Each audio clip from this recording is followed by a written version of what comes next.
मैं 30 साल की पुलिस इंस्पेक्टर हूँ। मेरे पति दूसरे शहर में जॉब करते हैं तो मैं अकेली ही रह गई थी। एक दिन 40 साल की एक आदमी मेरे पड़ोस में रहने आया। मैं दिन भर ड्यूटी करती। रात में वह अपनी पत्नी से छुपकर मेरे घर आता और रोज मेरे लिए खाना बनाकर ले आता। एक रात वह मेरे घर पर दारू की बोतल लेकर आया और शराब पीने के बाद नशे में अपनी पत्नी के सामने मेरे साथ जो किया, मेरी रूह कांप उठी। मेरा नाम सुमन है, इंस्पेक्टर सुमन। मैं 30 साल की हो चुकी हूँ। अब तक मुझे बच्चा नहीं हुआ है। मेरी सास और ससुराल वाले इसका जिम्मेदार मुझे ही ठहराते हैं। मेरी शादी को 5 साल हो गए और मेरा ट्रांसफर एक ऐसे शहर में हो गया जो कि मेरे ससुराल से 100 किलोमीटर दूर था। मेरे लिए रोज आना जाना संभव नहीं था। मैं इस शहर में एक किराए का मकान ले लिया। जब मैं शहर छोड़कर जा रही थी तो मेरी सास ने कहा, काम छोड़कर परिवार के बारे में क्यों नहीं सोच लेती। मैंने कहा, कैसी बात कर रही हो माँ? पुलिस की जॉब मैं नहीं छोड़ सकती। मेरा पति का अपना बिजनेस था, उसे छोड़कर वह मेरे साथ रहने को नहीं आ सकते थे। पर उन्होंने कहा, तुम चली जाओ, हर शनि रविवार मैं चला आऊंगा तुमसे मिलने। हालांकि पुलिस की नौकरी में छुट्टी कहाँ, हमारी नौकरी में चैन कहाँ, हर वक्त किसी न किसी केस को लेकर लगे रहते हैं। पर मैं यही सोच में डूब गई थी कि पति को छोड़कर मैं तन्हा कैसे दिन गुजारूंगी। मेरे पति महीने में 3-4 बार ही मुझसे मिलने आते हैं थे और जब भी आते यही पूछते, तुम अकेले किस तरीके से दिन बिता रही हो? तुम्हें कोई चाहने वाला तो नहीं मिल गया? मैं उसकी बात सुनकर गुस्सा हो जाती, क्योंकि एक तो मैं अकेली थी, दूसरी हर वक्त मैं काम में ही लगी रहती थी। मेरे पास तो खुद की देखभाल करने का भी वक्त नहीं था। पर मेरे पति मुझसे फोन पर बात करते या घर पर आते हैं, बस यही पूछते रहते कि तुम्हारी जिंदगी में कोई दूसरा तो नहीं। एक दिन मैंने कहा, अमन, तुम रोज मुझसे यह सवाल क्यों पूछते हो? क्या तुम्हें मेरे ऊपर विश्वास नहीं है? तुमने तो मेरा काम देखा है, मैं खुद का ध्यान रखने का भी वक्त नहीं मिलता। इस पर मेरे पति कहते, पहले तो मैं तुम्हारी जरूरत पूरी कर देता, पर अब तुम अकेली रह गई हो। मैंने कहा, तुम मुझसे और ज्यादा मिलने आ जाया करो। 2 घंटे का ही तो रास्ता है, तो हर रात को ही आ जाया करो। पर मेरे पति का कारोबार भी काफी बड़ा था और उन्हें वक्त नहीं मिल पाता था। मैं उन पर कभी दबाव नहीं डालती थी। मुझे फोन किया करते थे, पर मेरे पास तो कॉल करने का भी वक्त नहीं रहता था। इस पर मेरे पति यह कहते कि तुम तो मुझे भूल गई हो, इतने सालों से हमारा बच्चा नहीं हो रहा है, जिस वजह से मैं काफी परेशान रहती थी। मेरी देवरानी को भी बच्चा हो गया है और मेरी गोद अब तक सुनी है। मेरे पति कहते, जब ईश्वर चाहेगा तब गोद भर जाएगा। हम दोनों ने अपना चेकअप भी करवाया था, ऐसा कोई भी दिक्कत तो नहीं था। न जाने फिर क्या वजह थी कि मैं मां नहीं बन पा रही थी और अब तो हम पति पत्नी दूर रहने लगे थे। एक दिन हमारे बगल में एक 40 साल का नौजवान रहने को आया। वह देखने में काफी हट्टा कट्टा था, अपनी पत्नी और बेटी के साथ आया था। मेरे घर पर आकर वह मुझे पीने का पानी मांगने लगा। कहा कि आज ही आया हूँ और पानी की व्यवस्था नहीं कर पाया। मैं उसके बोतल में पानी भर दी और कहा कि आपको कोई भी जरूरत हो तो आप मुझसे कह सकते हो। वह मेरी तरफ देखने लगा और पूछने लगा, आपके घर पर कौन कौन है? मैंने कहा, मैं तो यहाँ अकेली ही रहती हूँ।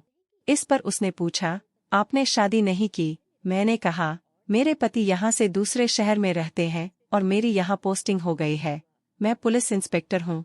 इस पर वह बहुत खुश हुआ और कहा, वाह, तब तो हमारा इलाका सेफ है। उसकी बातें सुनकर मैं मुस्कुराने लगी थी। उस वक्त तो वह चला गया। उसके बाद से जब भी मुझसे मिलता, हेलो करता रहता और मेरी खैरियत लेता रहता। एक दिन उसने देख लिया कि मैं बाहर से खाना मंगवा रही हूँ। उस रात को मेरे घर पर आ गया और पूछने लगा, आप घर पर खाना नहीं बनाती क्या? मैंने कहा, मेरा काम ही ऐसा है कि मैं थक जाती हूँ, इसलिए ज्यादातर बाहर से ही ऑर्डर करके खाती हूँ। उसने कहा, इस तरह से तो आप बीमार पड़ जाएंगी। मुझे उसका साथ अच्छा लगता था। मुझे वह बहुत अटेंशन देता था, मेरी छोटी छोटी बातों पर ध्यान रखता था और मैं भी यहाँ अकेली और तन्हा थी तो मुझे भी एक दोस्त की जरूरत थी।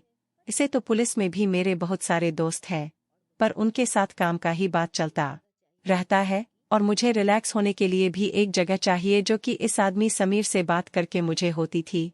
पर मुझे यह बात हैरत में डाल देती थी कि वह अपनी पत्नी का इंट्रोडक्शन कभी भी मेरे साथ नहीं करवाया था, अपनी पत्नी को कभी भी घर से बाहर निकलने नहीं देता था। उसकी बेटी मुझे कभी कभी नजर आ जाती थी, पत्नी कभी भी नजर नहीं आती थी। इतने दिन हो गए थे उनको आए हुए पर अपनी पत्नी को मेरे घर पर लेकर कभी भी नहीं आया। एक दो बार पत्नी से नजर मिली तो वह साड़ी पहने घूंघट डाल के रहती थी और यह बात मुझे बहुत चौंकाती रहती थी। एक दिन मैंने उससे पूछ लिया कि आपने मुझे अपने पत्नी से कभी नहीं मिलवाया। इसमें उसने कह दिया, मेरी पत्नी तो गंवार है, लोगों से ठीक से बोल नहीं पाती, इसीलिए घर के अंदर ही रहती है। मैं उसका चेहरा देखते ही रह गई थी और यह सोच रही थी कि इतना स्मार्ट और हैंडसम आदमी ने फिर एक गंवार औरत से शादी क्यों की। मुझे कभी कभी मन करता कि मैं उसके घर चली जाऊं, उसकी पत्नी से मिलूं, आखिर वह हमारी पड़ोसी है। पर मुझे इसका मौका कभी भी नहीं मिला और समीर अक्सर मेरे घर पर आने लगा। वह रोज रात को मेरे घर पर आ जाता और मेरे लिए खाना लेकर आता।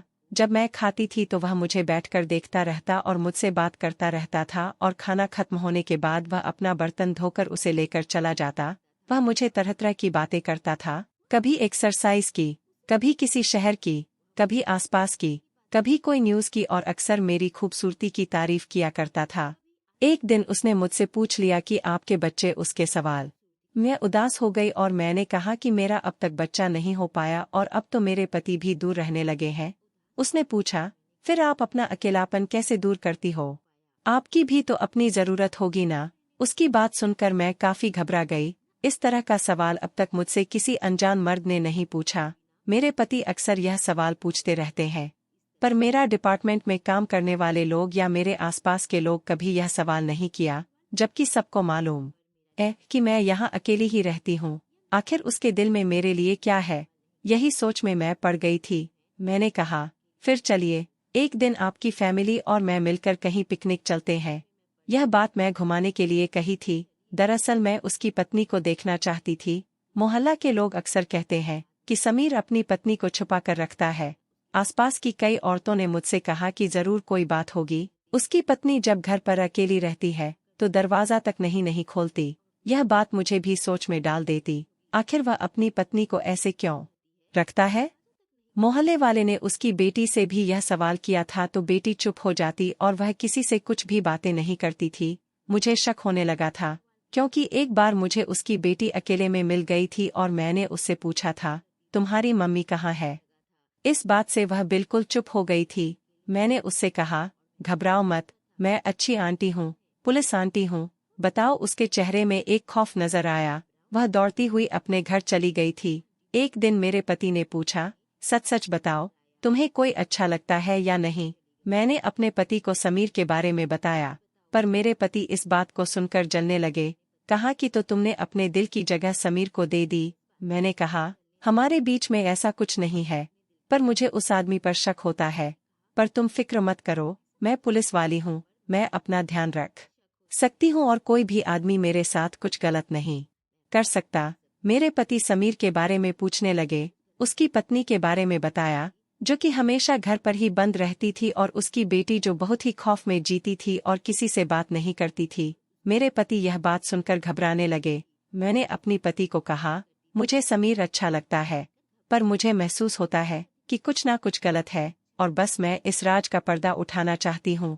मेरे पति बोले, तुम एक पुलिस वाली ही रहोगी, कोई अच्छा भी लगे तो उसमें भी रहस्य ढूंढती रहती हो। मैंने कहा, जल्दी से तुम यहाँ आ जाओ, फिर मैं तुम्हारे अंदर भी रहस्य ढूंढूंगी। हम दोनों हंसने लगे। मैं अपने पति से बहुत प्यार करती हूँ और मेरे पति यह जानते हैं। मैंने कहा, कल ही आना पड़ेगा आपको। मेरे पति मुझसे मिलने आ गए। मैंने कहा, आप यहाँ एक दो दिन रुक जाइए और समीर की पत्नी के और बेटी के बारे में पता लगाइए। मेरे पति रुक गए और उसी दौरान मुझे बहुत प्यार किया और कहने लगे, बताओ तुम्हें समीर पसंद है या मैं पसंद हूँ? मैं हंसने लगी और कहा, मुझे आप पसंद हो। मेरे पति 2 दिन बाद वापस जाने वाले थे और उसने कहा, तुमने सही कहा है, उसका परिवार एक रहस्य है। 2 दिनों में मैं उसकी बीवी को नहीं देख पाया और उसकी बेटी के चेहरे में मुझे भी खौफ नजर आया। हो सकता है कुछ ना कुछ गड़बड़ हो और तुम्हारा शक सही हो। मेरे पति चले गए, लेकिन उस दिन मुझे मौका मिल गया समीर के घर के अंदर जाने का। समीर उस रात घर पर नहीं था। मैंने देखा समीर के घर का दरवाजा खुला हुआ है। मौका देखकर मैं उसके घर के अंदर चली गई। अंदर का नजारा देखकर मेरी आंखें फटी की फटी रह गई। मुझे अपने आंखों पर यकीन नहीं आ रहा था जो मैंने देखा। ऐसा कैसे हो सकता है? उसकी पत्नी तो नहीं। मुझे सच का पता लगाना पड़ेगा, तुरंत का पता लगाना पड़ेगा। तुरंत वहां से निकल गई और समीर को कॉल किया। समीर मेरा फोन उठाया और कहा, क्या बात है? मैंने कहा, कहाँ हो तुम? मैं तुम्हें मिस कर रही हूँ। उसने कहा, अच्छा तो तुम मुझे मिस करती हो? मैंने कहा, अभी अभी मेरे पति चले गए हैं और मैं अकेलापन महसूस करने लगी हूँ। कहाँ हो तुम और मुझे खाना देने क्यों नहीं आए? वह हंसने लगा और कहने लगा कि मैं बाहर किसी काम में बिजी हूँ। मैंने कहा, आज रात फ्री हो तो आओ ना, हम दोनों करते हैं। वह हंसने लगा, कहने लगा, सच में मेरे साथ पार्टी करोगी? मैंने कहा, सच में पार्टी करूंगी पूरी रात। वह खुश हो गया और कहा, ठीक है, फिर मैं शराब का इंतजाम भी करता हूँ, तुम पीती तो हो ना? मैंने कहा, जमकर। बोला, ठीक है, मैं आधे घंटे में आता हूँ। फोन रखते ही मैंने अपने पति को कॉल किया और उससे कह दिया जो मैं करने जा रही थी। मेरे पति ने कहा, शराब के नशे में बहक मत जाना। मैं हंसने लगी और कहने लगी, आप हो ना संभालने के लिए। मैं समीर का इंतजार कर रही थी और एक खूबसूरत सी लाल साड़ी पहन ली थी। जब समीर कमरे के अंदर आया तो मुझे देखता ही रह गया। कहा, वाह, तुम बिल्कुल अप्सरा लग रही हो। मेरे सामने खाना और शराब की बोतल रख दी। वो मेरे एकदम करीब बैठ गया। हम दोनों शराब पीने लगे, हंसी मजाक करने लगे। वह मेरे साथ छेड़छानी किए जा रहा था। कभी मेरे थाई में हाथ रखता तो कभी मेरी खुली कमर को अपने हाथों से टच करने लगता, कभी मेरा पेट और मैं उसे शराब पिलाई जा रही थी। मैं समीर को नशे में चूर कर देना चाहती थी कि उसे कुछ होश न रहे। वह मुझे अपनाने के लिए तरफ उठा और पीता चला गया। जैसे जैसे उसे नशा चल रहा था वैसे वैसे मुझसे मोहम्मद दिखाने लगा और अपनी हसरतों को पूरा करने लगा। लेकिन एक पल उसकी हालत इतनी खराब हो गई, मैंने उससे कहा, अपनी बीवी को भी क्यों नहीं बुला लेते, सब मिलकर मजे करेंगे। उसने कहा, वह मेरी बीवी नहीं है, वह तो एक मेरी पत्नी के मरने के बाद मैं उसे उठाकर ले आया और उसे जानवरों की तरह घर पर बांध कर रखता हूँ। उसके साथ हर रात गलत काम करता हूँ। कभी कभी मुझे होश नहीं रहता और अपनी बेटी के सामने ही मेरी बेटी भी बेचारी डरी सहमी सी रहती है। मैंने उससे कह दिया है कि मोहल्ले में किसी के साथ बात किया तो तेरे साथ भी ऐसा करूँगा। समीर तो एक जानवर निकला।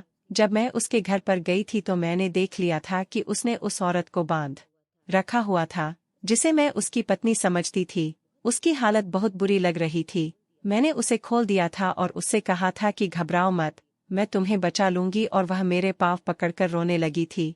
कहा, इस जानवर से मुझे बचा लो, मैं अब नहीं सह सकती। हर रोज यह मेरे साथ। इसे तो अपनी बेटी पर भी दया नहीं आती। एकदम पागल इंसान है और इसी ने अपनी पत्नी का खून भी किया है और फिर मुझे उठाकर शहर छोड़कर यहाँ पर छुपा बैठा है। मैंने पुलिस बुला ली थी। पुलिस ने आकर समीर को गिरफ्तार कर लिया। उस औरत का हमने बयान लिया। वह एक कॉल गर्ल थी, पर समीर ने उसके साथ जानवरों जैसा सलूक किया था। हमने उस औरत को उसके घर पहुंचा दिया। इन्वेस्टिगेशन से पता चला कि समीर ने अपनी पत्नी का कत्ल किया था। उसकी गंदी हरकतों की वजह से ही उसकी पत्नी और उसके बीच में झगड़ा होता था और वह अपनी पत्नी के साथ भी जोर जबरदस्ती करने लगा था। और एक दिन गुस्से में उसकी पत्नी का कत्ल करके वह अपनी बेटी को लेकर वहां से भाग गया था। उसकी 6 साल की मासूम बच्ची, जो कि अब अनाथ हो चुकी थी, उसे हमने अडॉप्ट कर लिया और एक बच्चे की कमी जो मुझे और मेरे पति को सताती थी, वह दूर हो गई थी। हमने अपना घर एक बीच के शहर में ले लिया था, जिससे कि हम तीनों साथ रह सके। अपनी सास को भी मैं अपने साथ लेकर आ गई थी। उसके 2 साल के बाद मुझे अपना बच्चा भी हुआ। शायद भगवान ने मेरी सुन ली थी और मैं अपने पति और बच्चों के साथ हमेशा खुश रह। अगर आपको वीडियो पसंद आए तो लाइक और सब्सक्राइब करना न भूलें। धन्यवाद।